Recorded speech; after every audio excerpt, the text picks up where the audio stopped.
Ivanilde de Jesus Ferreira, código 307, cargo doméstica. Qual a sua idade?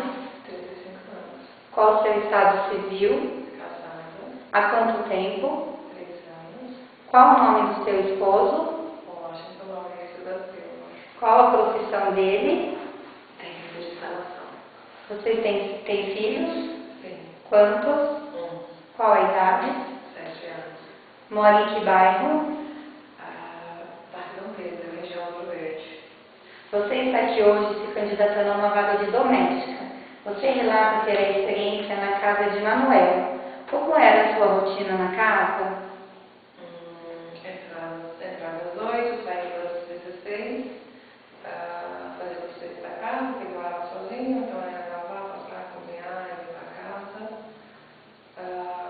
Basicamente isso. Quanto tempo ficou na casa? 5 anos. Por qual motivo saiu? Porque está mudando de país e eu não tenho como ir com isso. Você bebe? Não, Fuma? também não. Você cozinha? Sim, Trivial, simples, variado ou forno de fogão? trivial simples.